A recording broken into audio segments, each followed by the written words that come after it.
Welcome back, guys, to Wrong Turn Horror. In this episode, I'm sharing 9 true scary trucker horror stories that no one talk about now. But before we begin, make sure to subscribe to the channel and hit that bell icon so YouTube show you stories like this next time. Let's begin.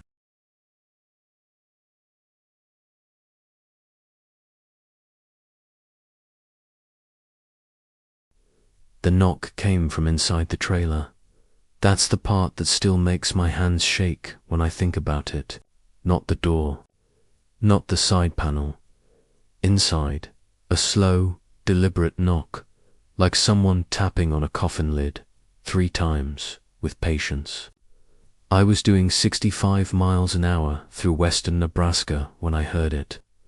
The sound somehow cutting through the engine's roar and the late-night country radio. For a split second, I convinced myself it was fatigue. Then it came again. Knock, knock, knock. My name is Daniel Harper, and I've been a long-haul trucker for almost 12 years. I've driven through every kind of weather, hauled every kind of freight, and slept in places most people wouldn't even stop for gas. That night, I was hauling refrigerated produce from Idaho to Chicago, running late and pushing myself harder than I should have. It was early October, just past midnight, and the highway had gone dead quiet, the kind of quiet that makes your headlights feel small against the darkness. The stretch of road near mile marker 187 is nothing but flat land and tall grass. No towns, no exits for miles, just the road, the stars, and the occasional flicker of a distant wind turbine. That's when I noticed the first thing that felt wrong. My CB radio, which had been silent all night, crackled to life. "Driver, you still rolling?" The voice was low and distorted, like it was being dragged through static. I grabbed the mic and answered, asking who was calling. No response. Just breathing, slow, close, too close. Then the line went dead. That should have been my warning. But truckers are stubborn. We get used to weird things on the road. So I kept driving. This is the moment everything started to go wrong. About 10 minutes later, my trailer warning light flickered on. Not steady. Just a quick blink, like someone tapping me on the shoulder. I checked my mirrors. The trailer doors were sealed tight. No swaying. No visible damage. Still, I eased off the gas. That's when I heard the knock again. Louder this time. Definitely coming from behind me. I pulled over onto the narrow shoulder. Heart pounding. Hazard lights flashing against the endless dark. I grabbed my flashlight and climbed down, telling myself there had to be a rational explanation. Maybe a loose pallet. Maybe ice shifting inside the reefer. When I opened the trailer doors, cold air rushed out, thick and sharp. The pallets were exactly where they should be, wrapped tight, undisturbed, no sign that anything had moved. I stood there longer than I should have, listening. The night was completely silent. No wind, no insects, nothing. I shut the doors, locked them, and climbed back into the cab. As soon as I did, the knocking started again. This time it came from the sleeper. My blood went cold. The sleeper curtain was drawn, the small space behind my seat pitch black. I sat there, barely breathing, staring at it. The knock came again, right behind my head. Slow, intentional. But what happens next is far worse. I spun around and yanked the curtain open. There was nothing there. No one. No movement. Just my unmade bunk and my duffel bag on the floor. I laughed a short, shaky sound, telling myself exhaustion was messing with me. I'd been driving too long. That was all. I started the truck and merged back onto the highway. 5 minutes later, I smelled something foul. Not diesel, not burned rubber. Something sweet and rotten, like meat left out in the sun. The smell was coming from the vents. I turned them off, but it didn't fade. It got stronger. Then the CB radio crackled again. "Daniel, you shouldn't have opened the doors." I slammed on the brakes. My truck skidded slightly before stopping dead in the lane. There was no way anyone on that channel should know my name. My hands trembled as I grabbed the mic and demanded to know who was talking. The reply came instantly. "I've been riding with you since Wyoming." I didn't wait. I threw the truck back into gear and floored it. The speed climbed past 70, then 80. My heart felt like it was going to tear through my ribs. In the mirror, I thought I saw movement inside the trailer shadows, shifting where nothing should be moving. This is where the clues started to add up. I remembered something an old trucker once told me at a rest stop in Cheyenne. He said never stop on certain roads at night. Never open your trailer unless you're at a way station or dock, because sometimes things climb in when you're parked and they don't get out. The knocking returned, rhythmic now, like a heartbeat, knock, knock, knock. Each time the smell got worse. I started crying, not even realizing it, begging out loud for it to stop. Then the knocking changed. It moved forward from the trailer to the sleeper wall, to the back of my seat. I felt it through the frame of the truck, like fingers tapping metal inches from my spine. The CB radio hissed, then the voice whispered, almost gently, "Pull over." I refused. I couldn't. The road ahead blurred as tears filled my eyes. That's when my headlights caught something standing in the middle of the highway. A man, tall, thin, to still. He stood dead center in my lane, facing me, arms hanging loosely at his sides. I swerved at the last second, barely missing him. As I passed, I looked in my side mirror. He was smiling, and he was naked. This is the moment I understood the truth. The knocking stopped. The smell vanished. The CB radio went silent.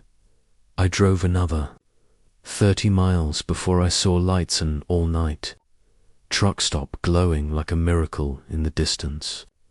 I pulled in, screaming, jumped out of the cab, and ran inside, demanding help. The clerk called the state troopers while I sat shaking on the floor when they inspected my truck. They found something lodged between the pallets in the trailer. HANDPRINTS, human handprints, pressed deep into the frost on the boxes, like someone had been standing there for hours, breathing, waiting. The prints led forward, stopping right behind the sleeper wall, but there were no footprints leading out. The troopers asked if I'd picked up a hitchhiker. I told them no. They exchanged a look and said nothing more. I never got my freight delivered. Another driver took it. I quit trucking a week later. But here's the part that still keeps me awake at night every once in a while. When I'm driving my car alone on an empty road, I'll hear it, a knock coming from the back seat, and when I check my mirrors, I swear I can see frost forming on the glass even in the middle of summer.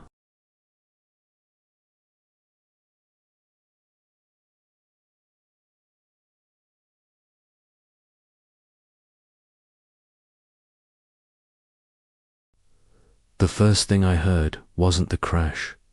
It was my own voice coming from the CB radio saying my name in a whisper. I was driving through Black Rock Pass in northern Arizona just after 2 a.m. A stretch of road truckers, a void unless they have no other choice. The cliffs rise close on both sides, the highway narrows without warning, and cell service disappears like it was never there to begin with. I had the windows cracked, letting the desert night air keep me awake, when the CB hissed softly and my voice came through, slow and distorted. "Ethan, don't stop." I nearly drove off the road. "My name is Ethan Caldwell, and I've been hauling freight for 9 years. I don't scare easy. I've driven through whiteout blizzards in Montana, dodged wildlife in pitch-black forests, and slept through earthquakes in California. But hearing my own voice speak from a radio, I wasn't touching that hit something deep and primitive in my chest. I grabbed the mic, heart racing, and asked who was on the channel. The response came instantly, static, then breathing, low, wet, like someone speaking with their mouth pressed too close to the receiver. I turned the radio off and told myself it was interference. Maybe feedback. Maybe exhaustion. I had been running hard all week, pushing deadlines, ignoring the aches and the warning signs.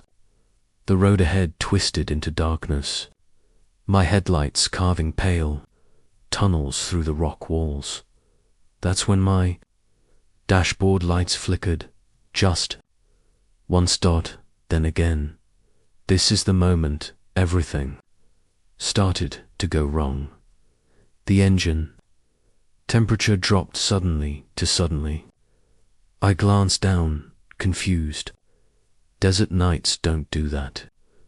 Then I noticed my mirrors. The darkness behind me looked wrong, thicker, like the night itself was closing in. I reached for my phone to check the GPS. No signal, not unusual out there. What was unusual was the time display. To 17 a.m. it stayed there. The seconds stopped ticking. I slapped the screen, but it didn't change. Then I heard a voice from the sleeper. "Ethan, you missed the turn." I froze. I was alone. I always run solo. I don't take passengers. I don't pick up hit. The sleeper curtain was open, the bunk empty. Still, I felt watched, like someone was standing just out of sight, breathing quietly so I wouldn't hear them. I told myself I was hallucinating, but what happens next is far worse. The CB radio turned itself back on. My voice came through again. Clearer this time, calm, familiar. "You're almost there. Just pull over at the turnout." There was a turnout ahead, a narrow strip of gravel carved into the cliffside. I hadn't noticed it until the headlights caught the faded sign. Black Rock's scenic overlook, closed after dark. I didn't slow down. The truck began to decelerate anyway. My foot was still on the gas, but the speed dropped.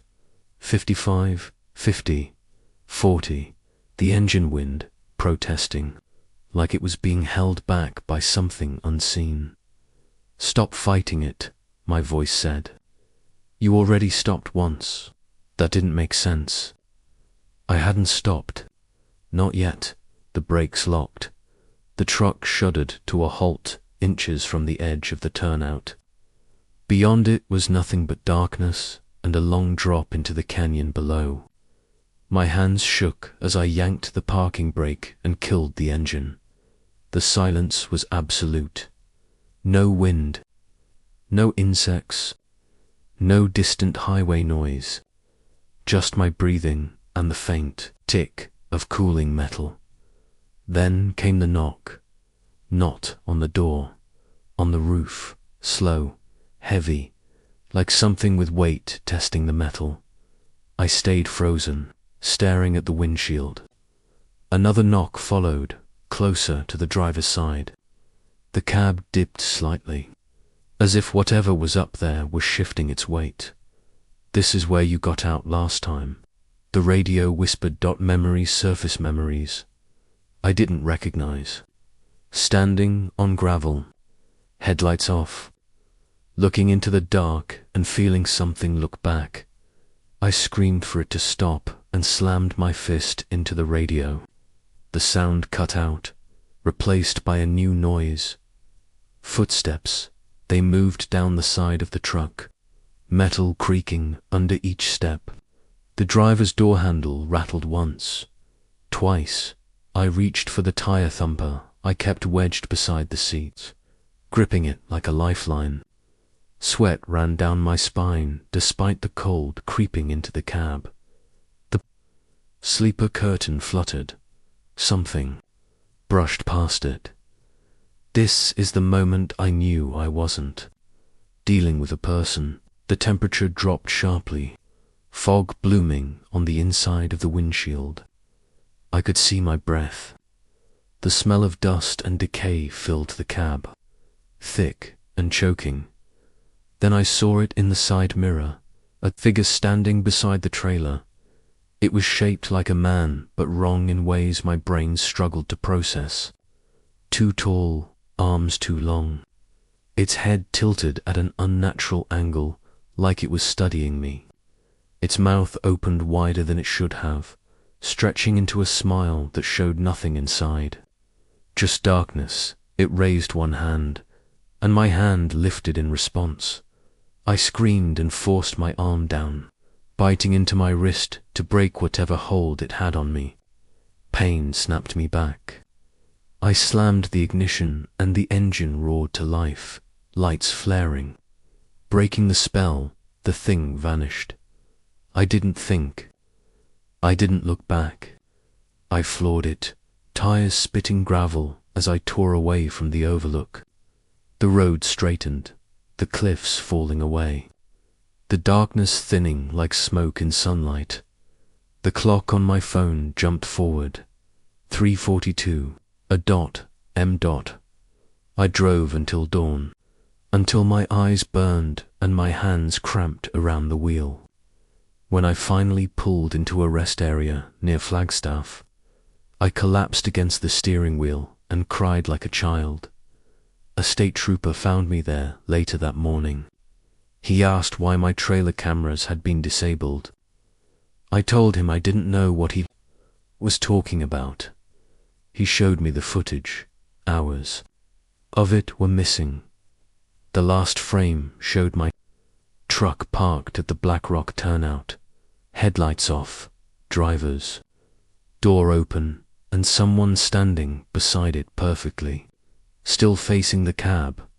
The trooper said, "Locals have stories about Black Rock Pass, about voices that lure drivers off the road, about something that learns you by listening, copying, waiting for the right moment to answer when you call for help."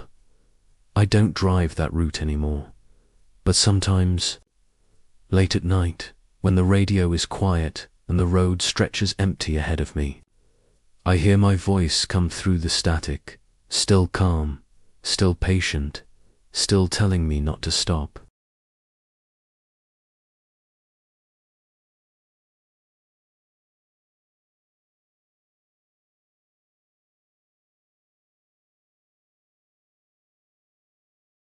The first time I saw the lights, I thought they were just another truck.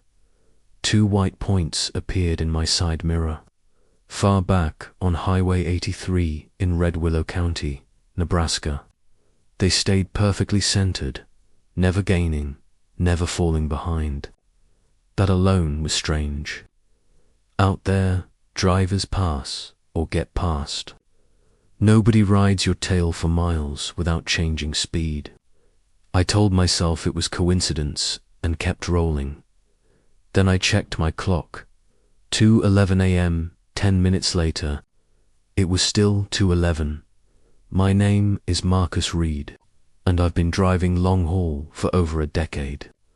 I run nights by choice. Less traffic, fewer people. The night I'm about to tell you about, I was hauling steel beams from Denver to Kansas City, cutting through rural highways to save time. Red Willow County is mostly farmland and forgotten towns. The kind of place where abandoned grain silos loom like gravestones under the stars. The radio was dead silent. No music, no chatter. Just the hum of tires and the low whine of the engine. That's when I noticed the second thing that felt wrong. The lights behind me didn't reflect. Normally, headlights bounce off road signs, fences, even dust in the air. These didn't. They floated in darkness like they were part of it. I slowed down 5 miles per hour. The lights slowed too. This is the moment everything started to go wrong. I accelerated, so did they. My mirrors vibrated as the road dipped and rose, but the lights stayed steady, perfectly aligned. I felt a pressure in my chest, like the air in the cab was thickening. I reached for the CB, needing to hear another human voice. "Breaker 19, I said. "Anyone out here?" The response came instantly. "Why won't you let us pass?" The voice wasn't distorted. It wasn't mechanical. It sounded like a group of people speaking at once, layered together, slightly out of sync. I asked who they were. The lights behind me flared brighter. "We're right where we've always been." I shut the radio off, hands shaking. The road narrowed as I approached a stretch lined with trees on both sides. Cornfields gave way to forest, branches arching overhead like ribs. My headlights struggled to reach past the curve ahead. The lights behind me crept closer, close enough now that I could see. Their glow spill across the sides of my trailer, but there was no engine sound, no tires, just the hum of my own truck and my heartbeat pounding in my ears. But what happens next is far worse. I smelled ozone, sharp and electric, like after a lightning strike. The cab lights flickered, and for a split second, I saw movement in the mirror, not just lights, but shapes shifting around them.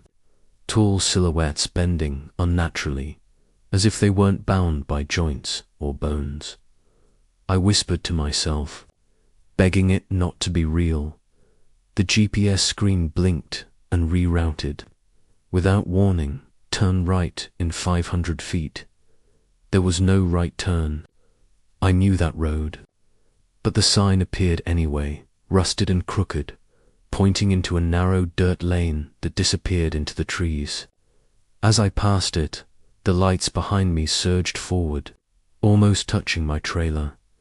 "Turn," the radio said, even though it was still off. I missed the turn on purpose.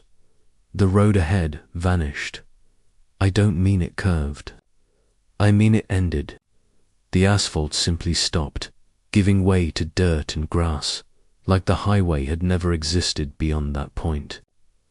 I slammed the brakes, tires screaming, stopping inches from plowing into the trees.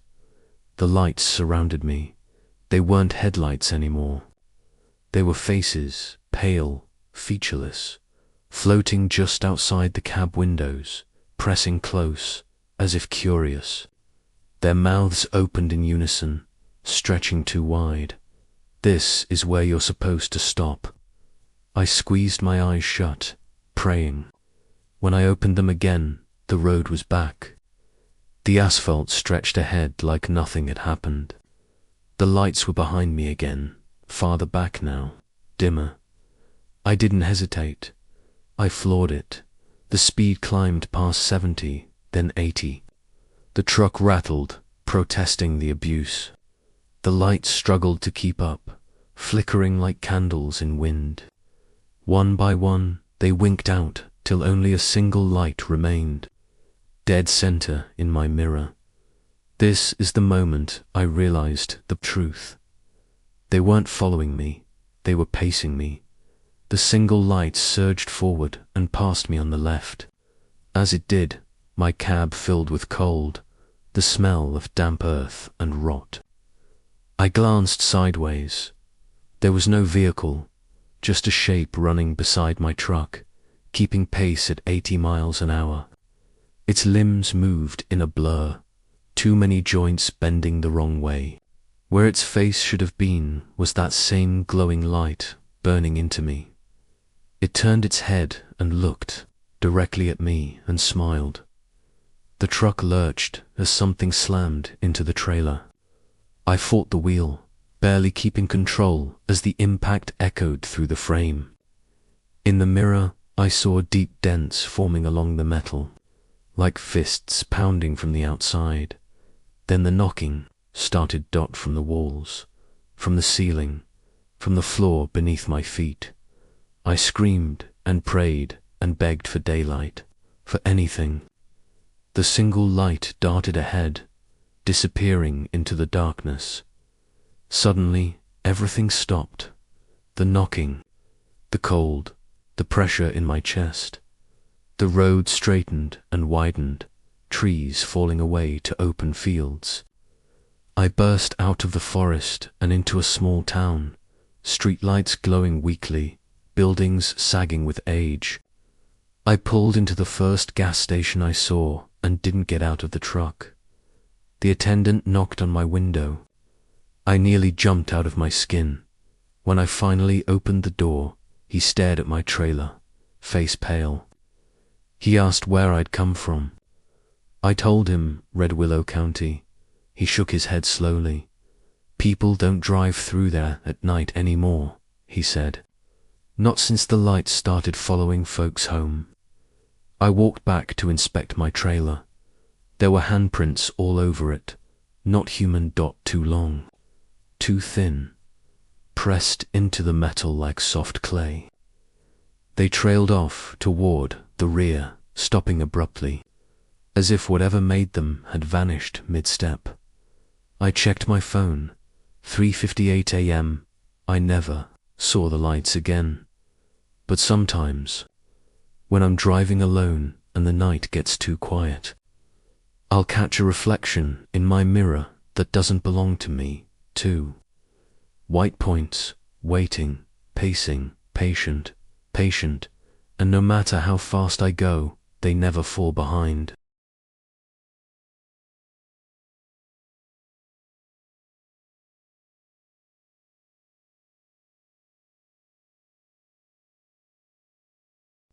The woman appeared in my headlights without warning.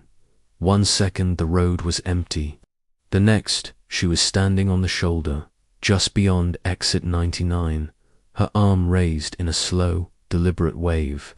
I swerved hard, heart jumping into my throat, barely missing her as she stepped closer to the lane. My brakes screamed as I brought the truck to a stop several yards ahead. In my mirror, I saw her standing there calmly, like she'd expected me to stop all along. I should have kept driving. My name is Lucas Grant, and I've been a trucker for 7 years. I've heard every horror story there is about hitchhikers who vanish, about things that pretend to be people, but that night, exhaustion and guilt got the better of me. It was just past 1 a.m. on a forgotten stretch of highway in southern Missouri, the kind of road that slips between small towns without ever really touching them. The air was thick with fog, and the trees pressed close on both sides, their branches twisting like they were reaching for the asphalt. I cracked the window and shouted, asking if she was okay. She nodded slowly and stepped closer to the cab. That's when I noticed her clothes. She was wearing a long, pale dress, the kind you don't see anyone wearing anymore, stained dark along the hem. Her hair hung limp over her face, hiding her eyes. My car broke down, she said softly. I just need to get to the next town. Her voice was steady, too steady. No fear, no urgency. This is the moment everything started to go wrong. I hesitated. Every instinct told me not to unlock the door. But the road behind me was empty, the fog swallowing everything beyond my headlights. I told myself she was just another stranded motorist. I popped the passenger door and told her to climb up. She moved stiffly, like her joints didn't quite work right, and settled into the seat without a word of thanks. As soon as she closed the door, the cab filled with the smell of wet earth and something sour beneath it. I tried not to react, eyes fixed on the road as I pulled back onto the highway. We drove in silence for a few minutes. I asked her name. Claire, she said after a pause. I've been waiting a long time. I glanced at her. She was staring straight ahead, hands folded neatly in her lap. Her reflection in the windshield looked wrong, slightly delayed, like it wasn't moving in sync with her body. But what happens next is far worse. The temperature in the cab dropped. My breath fogged the glass. I turned the heat up, but it only blew cold air. Claire tilted her head slowly toward me. You shouldn't have stopped, she said. The road ahead changed. The faint glow of distant town lights vanished, replaced by deeper darkness. The trees leaned closer, their trunks blurring together until the forest felt endless.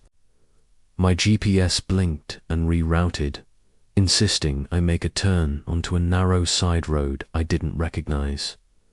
I ignored it, Claire sighed, a sound heavy with disappointment. That's not where you're supposed to go. I asked her what she meant, my voice barely steady. She didn't answer. Instead, she raised one hand and pointed forward.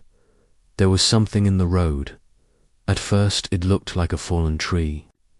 As we got closer, I realized it was a car crumpled, half submerged in a ditch, rusted as if it had been there for years. The headlights flickered weakly, casting warped shadows across the road. Claire smiled. That's where I stopped. I slammed the brakes, the truck shuddering as it came to a halt beside the wreck. The cab went silent. No engine noise, no radio, just my breathing and the ticking of cooling metal. This is the moment I realized she wasn't alive.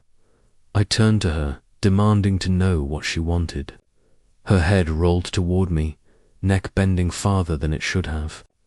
Her hair slid aside, and I finally saw her face. Her eyes were gone. In their place were dark, hollow pits stretching back into nothing. Her mouth opened slowly, wider and wider, skin pulling tight as if it might tear. Ride's not over, she whispered. The sleeper curtain rustled behind me. I felt something brush my shoulder. I screamed and kicked the door open, stumbling out into the fog. When I turned back, the passenger seat was empty. The cab was empty. The smell lingered, thick and rotten. The car in the ditch was gone too. State troopers found me wandering the road an hour later, barefoot and shaking. They said there was no record of an accident at exit 99, no missing persons, no abandoned vehicles. I quit that route the next day, but sometimes, when I drive past exit 99, I see her again in my mirrors standing on the shoulder, arm raised, waiting, and no matter how fast I go, I swear I can feel someone sitting beside me, breathing quietly, patiently, like she knows I'll stop eventually.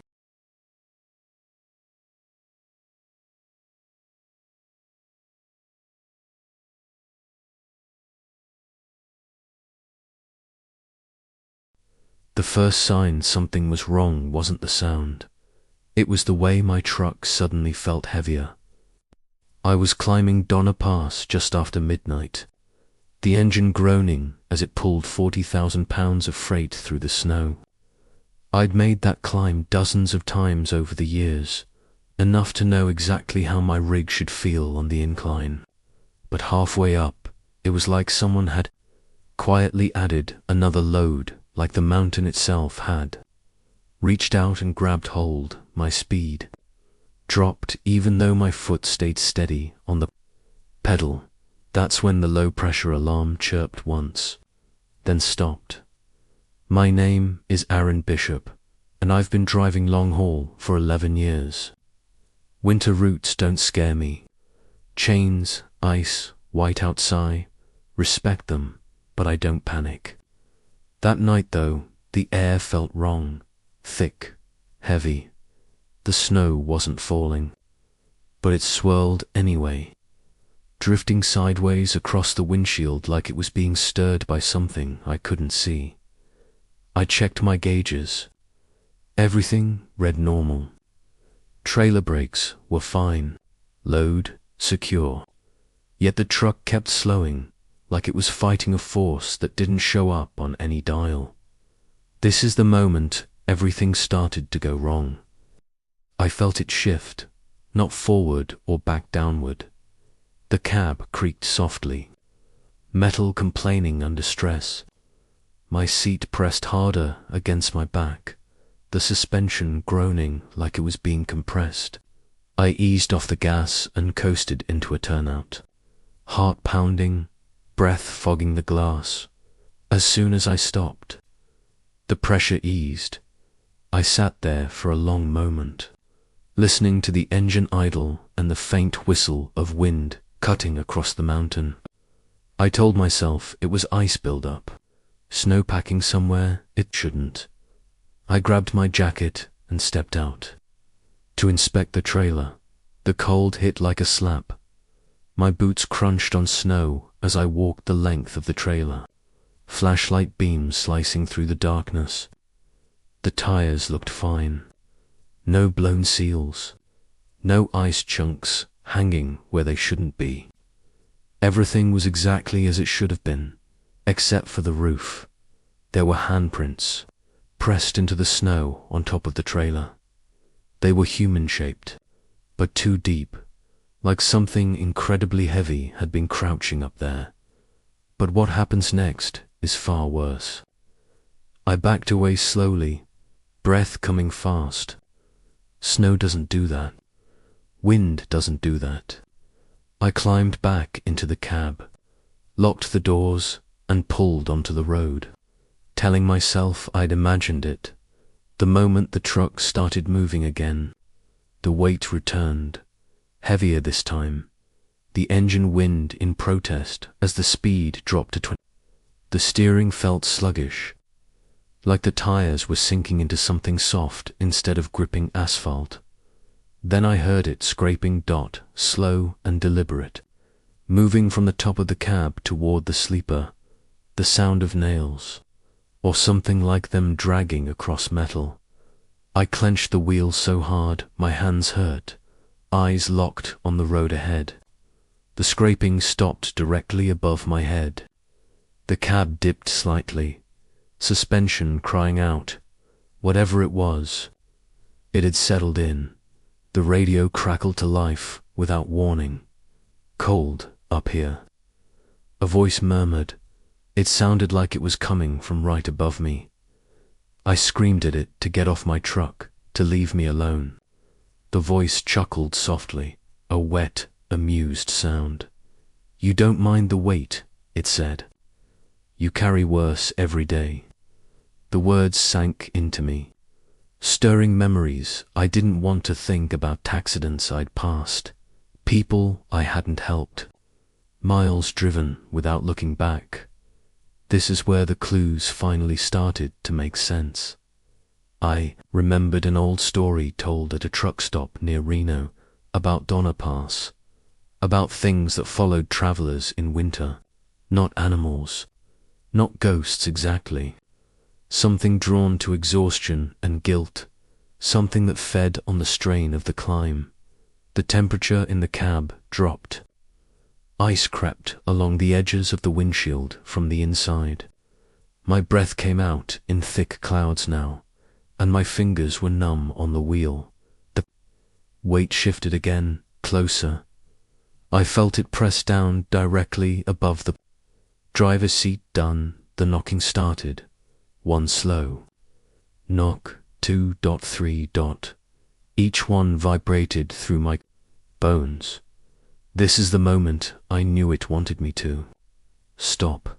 I refused. I dropped a gear and pushed the engine harder than I ever should have. Warning lights flared on the dash, alarms screaming as the RPMs climbed. The truck shook violently, but I didn't let up. The knocking turned to pounding. The roof dented inward. Snow sliding down the windshield as metal warped under the force. A crack split the headliner, cold air pouring through like a wound opening. I smelled something. Fouled meat and damp fur and something sour beneath it. Then I felt breath on my neck. Not cold, warm. You're almost done, the voice whispered. Let me down. I thought of stopping. Just for a second. Just to make it stop. And that's when I saw the lights ahead. The summit. I roared through the final stretch. Engine screaming, tires slipping. And the moment the road leveled out, the weight vanished. The truck lurched forward as if freed from a massive load, and I nearly lost control before catching it. The cab fell silent except for my sobbing breath. I didn't stop until I reached the first truck stop on the other side of the pass. I pulled in crooked, jumped out, and collapsed onto the snow, shaking uncontrollably. Other drivers gathered, asking what happened. One of them climbed up and looked at my roof. He went pale. There were deep impressions in the metal, like something had been crouched there for miles. Long grooves ran toward the back, ending abruptly at the edge of the trailer. No footprints led away. The mechanics said the damage didn't make sense. Too localized. Too heavy. I never drove Donner Pass again, but sometimes, on long climbs in winter, when my truck starts to feel heavier than it should, I swear I hear breathing above me, waiting for me to slow down, waiting for me to stop carrying the weight myself.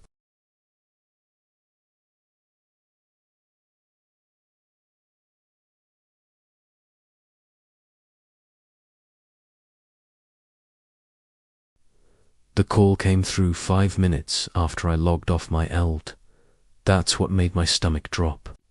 My hours were done, my truck was parked, and my phone was face down on the bunk. Dispatch doesn't call you after you log off, unless something's wrong or unless someone's made a mistake. When the vibration rattled the thin mattress beneath me, I told myself it was nothing.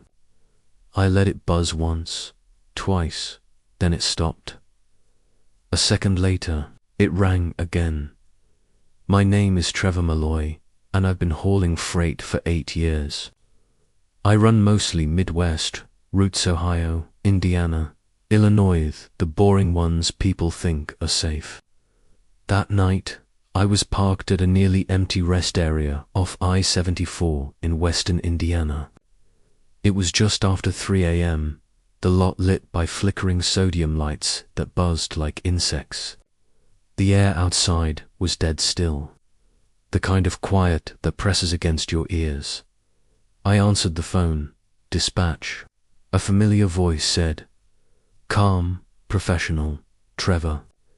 We need you to roll." I frowned, sitting up on the bunk.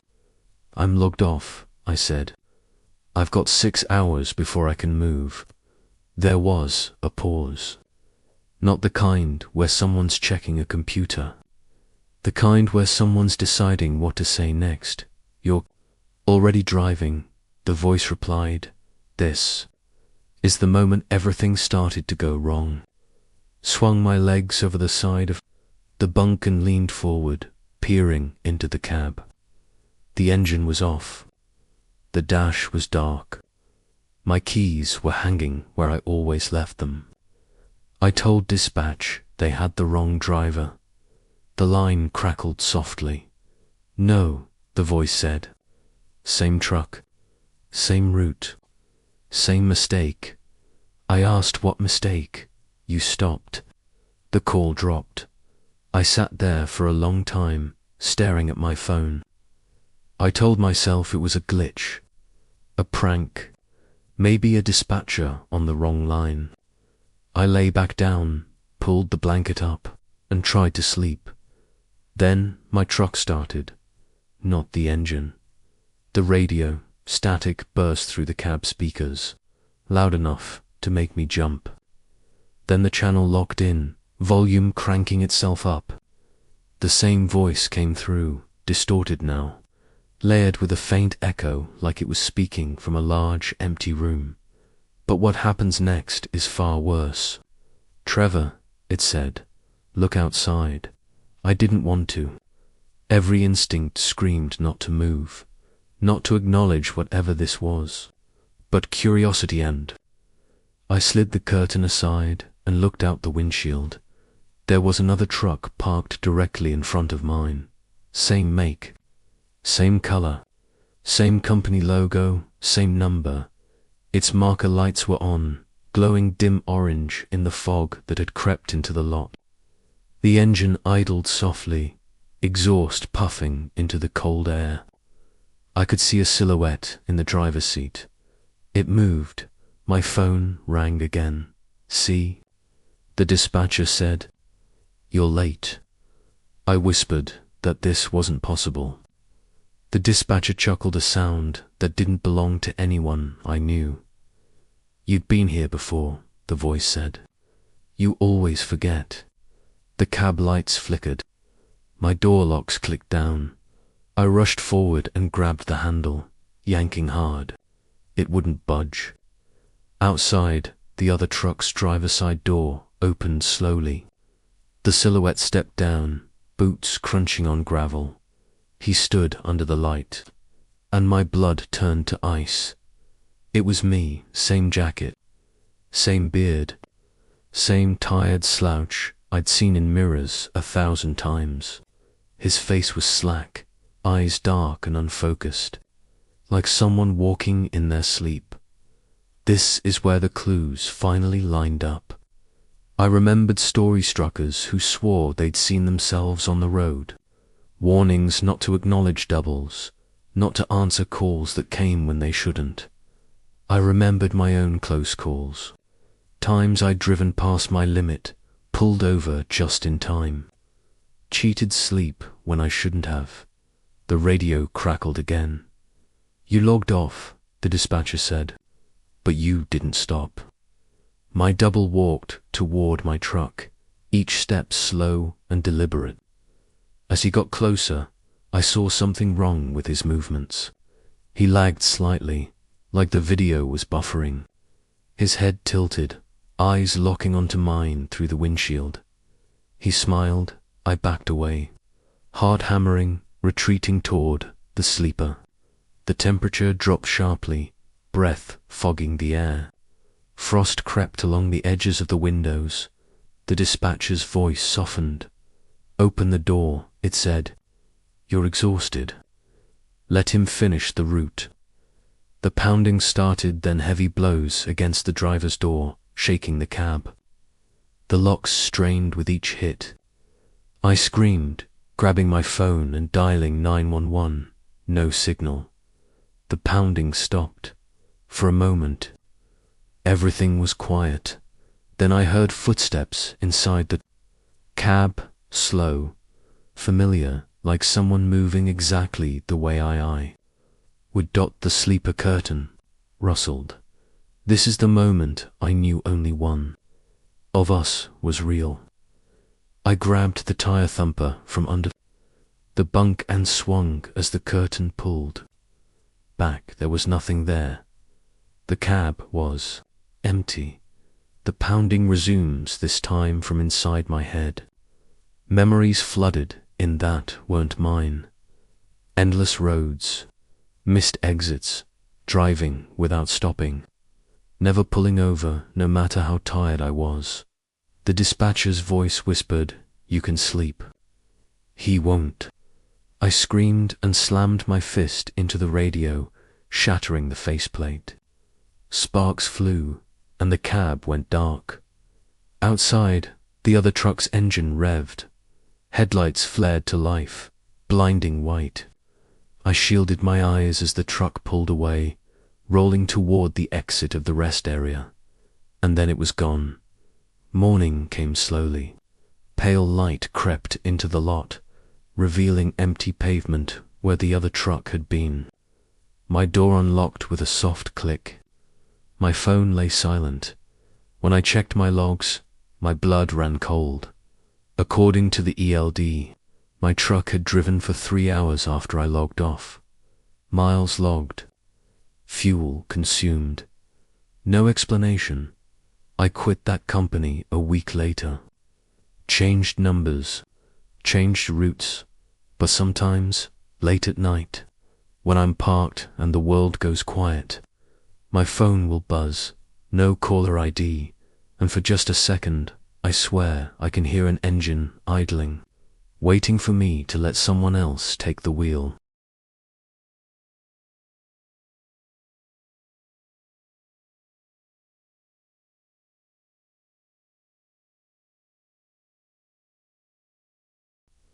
The mile marker said 312. I remember it clearly because I'd been counting down the miles until the next fuel stop, tapping the steering wheel in time with the blinker as I passed each sign. Mile 311 slipped by, then 312 appeared in my headlights, leaning slightly, paint-chipped, half swallowed by weeds. 10 minutes later, I passed mile 312 again. At first, I laughed. A tired, breathless laugh. Long-haul driving does things to your head, especially when you've been awake too long.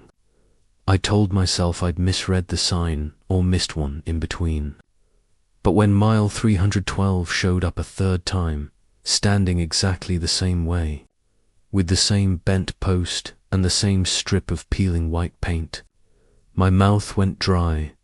My name is Nathan Cole, and I've been driving truck for just over 10 years. I know the difference between fatigue and fear. What I felt that night on Highway 12 in eastern Washington wasn't tiredness. It was the feeling you get when you realize reality has quietly slipped out of alignment. It was just after 1:40 a.m. The Columbia River was somewhere off to my right, invisible in the dark, and the road cut through long stretches of farmland and no towns, no lights. Just the highway, my headlights, and the low hum of the engine. The radio played softly, but I couldn't tell you what song it was. Wasn't really hearing it. That's when I noticed something else. The fuel gauge hadn't moved. I'd been driving for nearly an hour since my last stop. It should have dropped at least a little. Instead, it sat perfectly still, like it was frozen in time. I checked the clock. 1:43 a.m. The seconds weren't moving. This is the moment everything started to go wrong. I slowed down, heart thudding, scanning the road for landmarks. The same fence line ran alongside the highway. The same dead tree stood crooked near the shoulder. And then, like a bad joke, mile marker 312 appeared again. I pulled over. The truck rolled to a stop on the gravel shoulder, dust settling around me. The engine idled steadily, headlights illuminating the sign. Up close, it was even more unsettling. Someone had carved something into the metal with a knife or a nail turned back. The letters were jagged, uneven, like whoever wrote them had been in a hurry or terrified. But what happens next is far worse. My radio cut out mid-song, replaced by static. Then a voice broke through, faint but clear. "You're not supposed to stop here." I grabbed the mic, demanding to know who was talking. The reply came immediately. "You stopped last time too." A chill crawled up my spine. I asked what they meant by last time. The voice sighed, heavy with something like disappointment. "You always do." The headlights flickered, for a split second. The road ahead wasn't empty anymore. There were trucks lined up in front of me, dozens of them, parked bumper to bumper as far as I could see. Their lights were off. Their cabs were dark. Shapes sat behind the windshields, UNMOVING. Then everything snapped back to normal. Empty road. Silent night.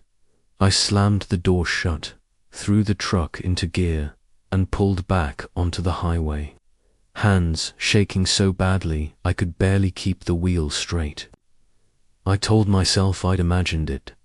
Stress, sleep deprivation, anything but the truth creeping into the edges of my thoughts.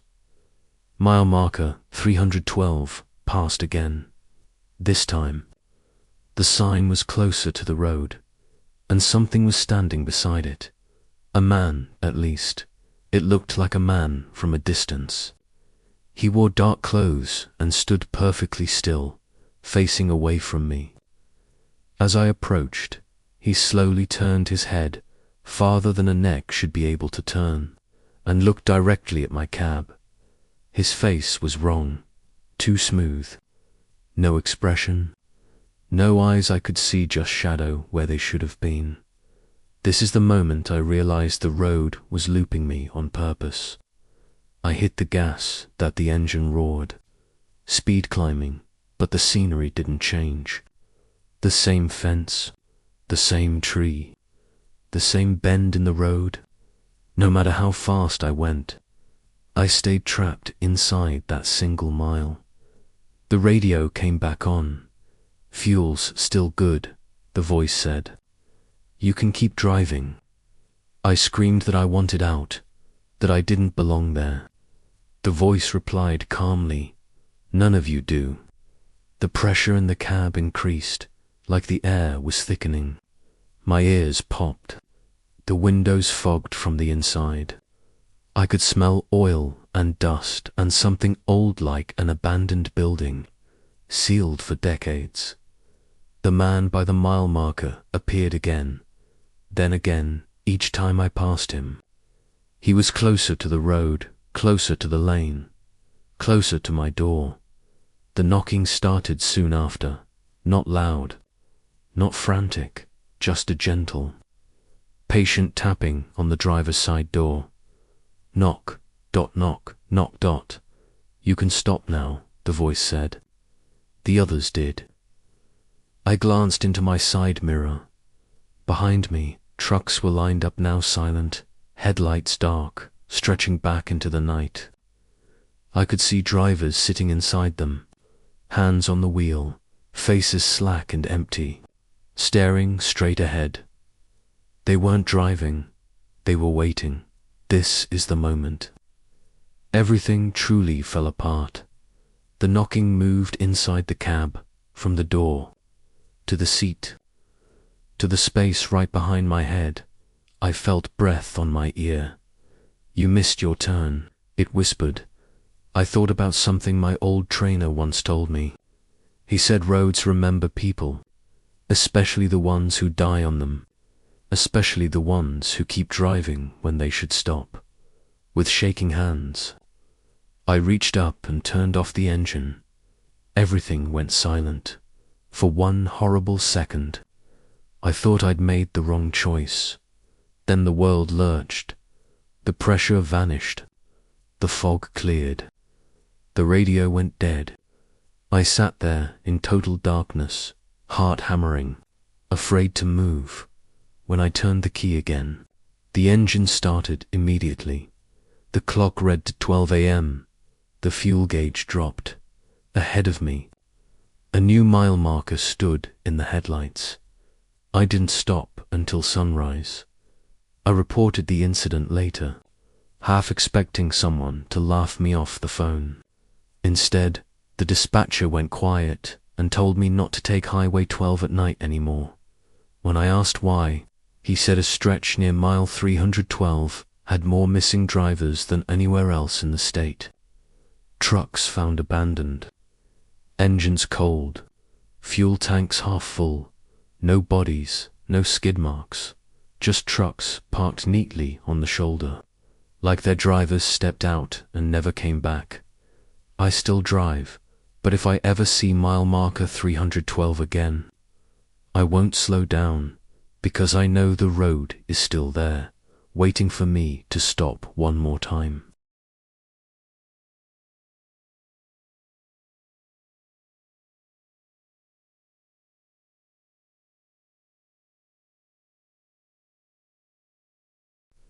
The rest stop appeared exactly when I told myself I couldn't keep my eyes open another minute. That's the part that still scares me, the timing. I had been fighting sleep for miles, blinking hard, rolling my shoulders, blasting cold air into my face. The highway through northern New Mexico was empty, a black ribbon stretching endlessly under a starless sky. Then, just past a bend I didn't remember, a green sign reflected my headlights. Rest area 1 mile. Felt relief wash over me so hard it was almost painful. My name is Caleb Morgan, and I've been driving overnight routes for nearly 9 years. I know every official rest stop along that stretch of highway. I'd checked my route before leaving. There wasn't supposed to be one for another 40 miles. But exhaustion has a way of convincing you not to question miracles. A minute later, the exit appeared. The ramp curved downward into darkness, the highway lights fading behind me. My GPS didn't reroute. It didn't say anything at all. The signal bars vanished, replaced by a blank screen. This is the moment everything started to go wrong. The rest stop sat in a shallow clearing surrounded by trees that leaned inward like they were listening. Only 3 parking lights were on, buzzing faintly, casting sickly yellow pools on cracked asphalt. A single vending machine hummed near a concrete building with dark windows. No cars. No other trucks. I parked anyway. The instant I put the truck in park, the engine shut off on its own. The dash went dark. For a second, I just sat there, hands still on the wheel, listening to the sudden silence press in around me. But what happens next is far worse. The smell hit me first, old urine, damp concrete, and something underneath it, all metallic and sweet, like dried blood. I cracked the window, hoping for fresh air, but the smell only got stronger. I stepped out of the cab, boots echoing too loudly in the empty lot. The night felt thick, like the air had weight to it. The trees around the clearing didn't move, even though I could hear wind higher up on the highway above. I headed toward the restroom building. As I got closer, I noticed the doors were already open. Inside, the lights flickered weakly. The sinks were dry, mirrors cracked and clouded with age. The place looked abandoned. No paper towels, no soap, no signs of recent use. I was about to turn back when I heard a cough echo from deeper inside. Someone was there. I called out, asking if everything was okay. My voice sounded wrong in that space, swallowed and distorted.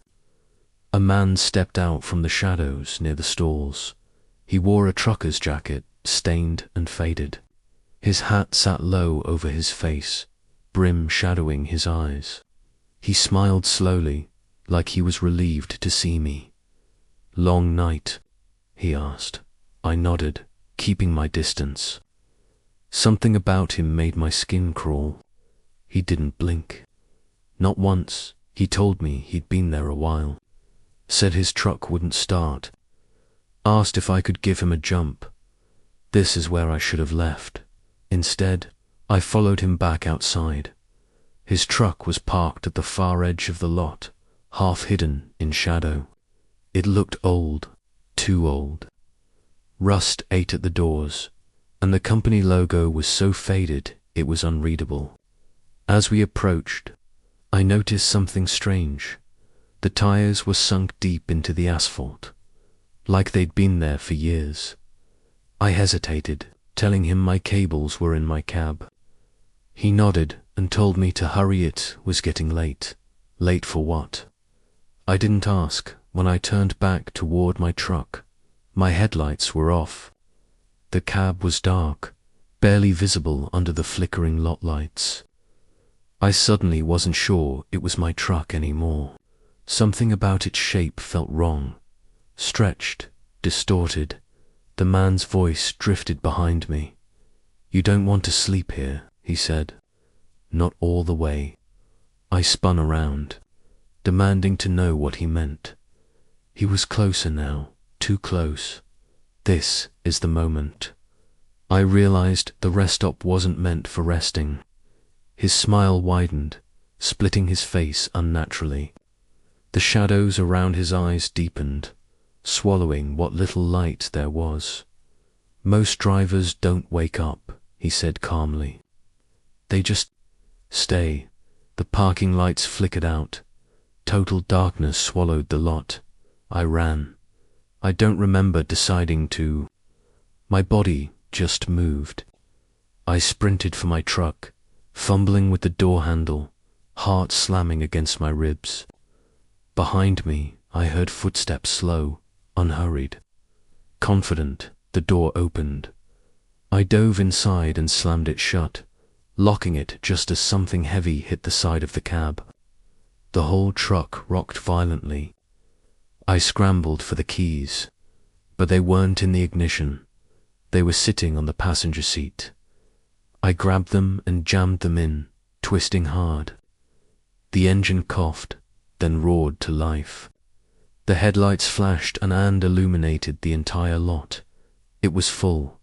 Dozens of trucks sat parked in neat rows, stretching back into the trees. Some were rusted husks. Others looked newer, but all of them were dark and silent. In every driver's seat, I saw shapes slumped forward, hands still on the wheel. They weren't sleeping. They were empty. The man stood directly in front of my truck now, face fully visible. His eyes were gone, just dark hollows that reflected my headlights back at me. "You almost stayed," he said. "You were very close." I floored it. The truck lurched forward, slamming into him, but there was no impact. He passed through the grill like smoke, reforming behind me as I tore toward the exit, the ramp back to the highway. Shouldn't have been there, but it was. I didn't look back. I didn't slow down. The moment I hit the highway, the rest stop vanished behind me like it had never existed. The GPS flickered back on, rerouting as if nothing had happened. I drove until sunrise, when I finally pulled into a real truck stop hours later. My hands were still shaking. I told another driver what happened, expecting him to laugh, but instead, he went quiet. He asked where I'd stopped. When I told him, his face drained of color. "There hasn't been a rest area there since the 70s, he said. "They shut it down after drivers started disappearing. Trucks found parked, engines cold, keys still inside." I checked my mirrors as I pulled back onto the road. For a split second, I thought I saw a familiar rest stop sign far behind me, glowing faintly in the distance. I don't drive tired anymore, because I know some places are waiting for drivers who do.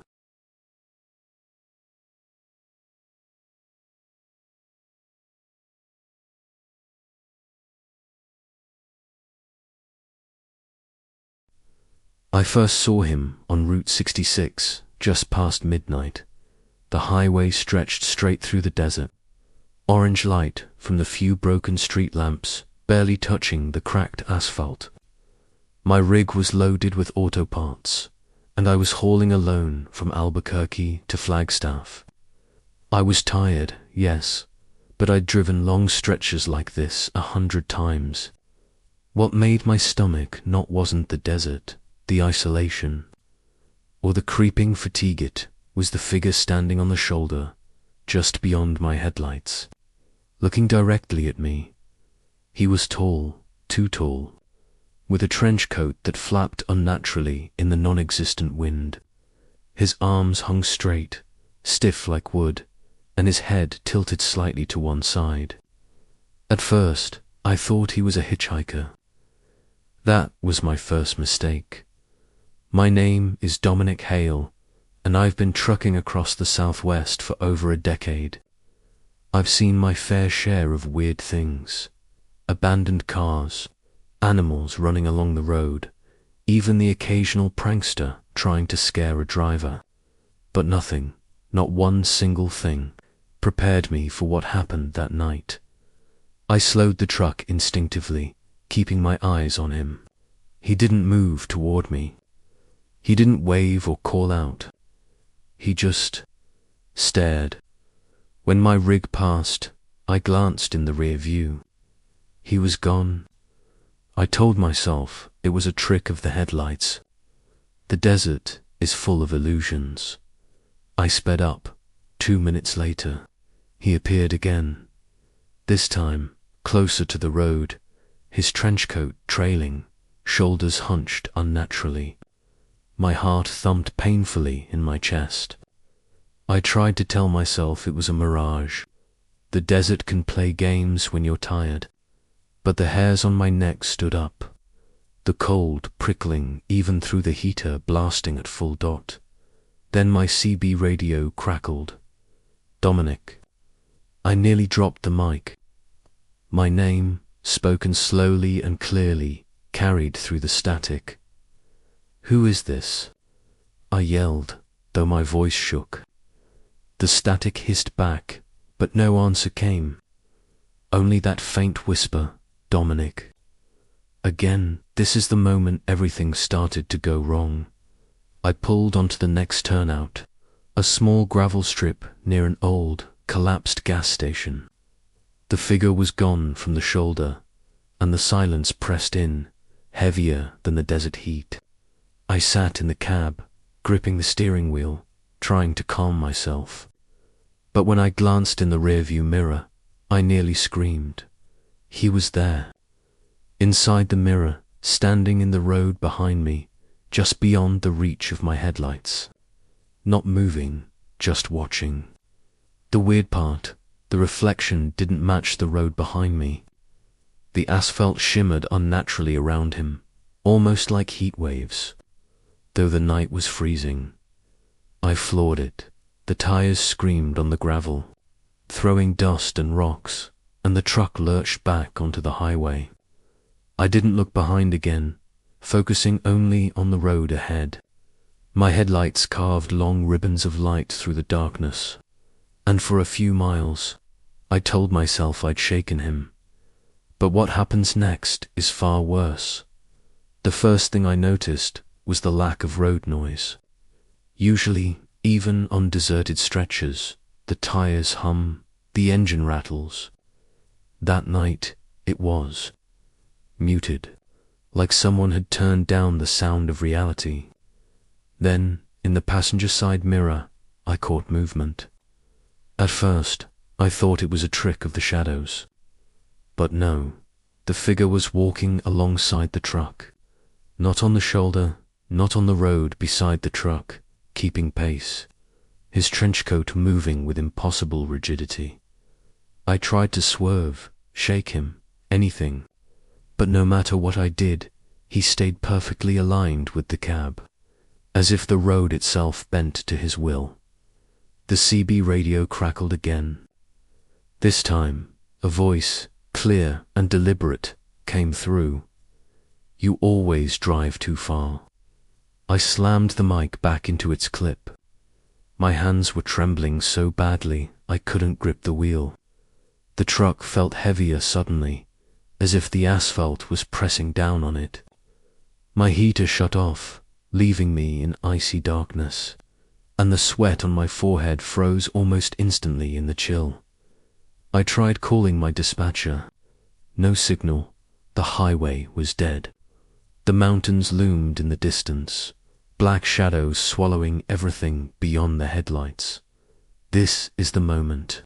I realized I wasn't alone on the road.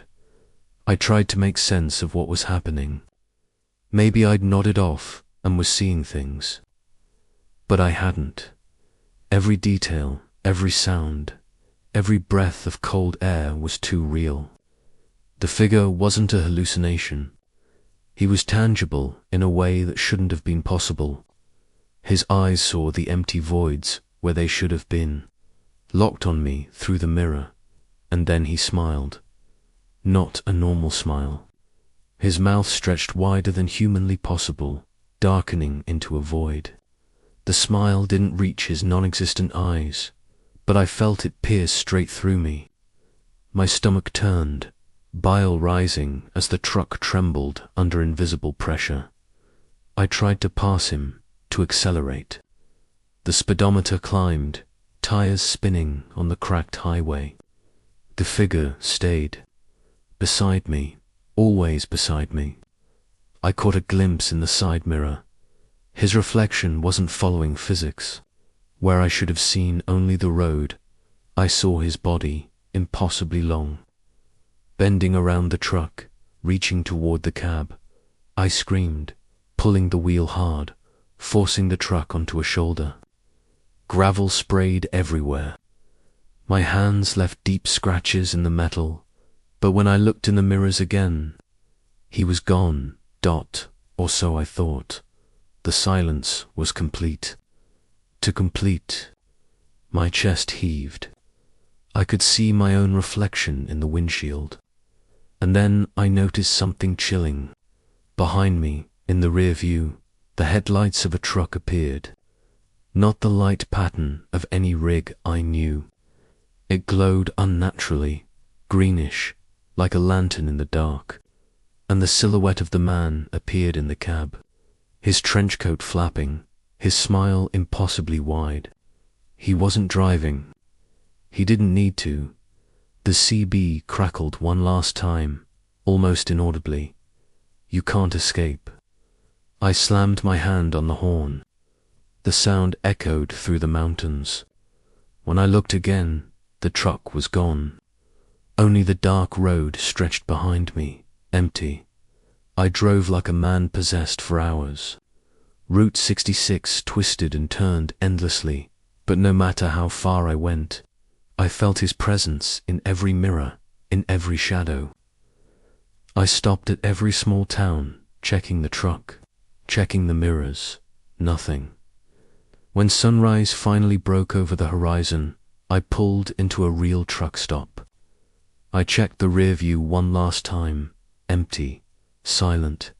I thought I'd escaped, but the CB radio, sitting untouched on the dash, crackled faintly. And for a brief second, I heard it. My name, Dominic. Dominic, the voice whispered. I don't take Route 66 anymore. I avoid the deserts after dark. But sometimes, when I'm alone, running a lonely stretch of highway, I catch a flicker in the mirrors, a shadow that doesn't belong. And I know he's still out there, watching, waiting, always in the rear view. Even now, thinking back, I can feel that smile. That impossible, endless grin stretching just beyond the limits of reality.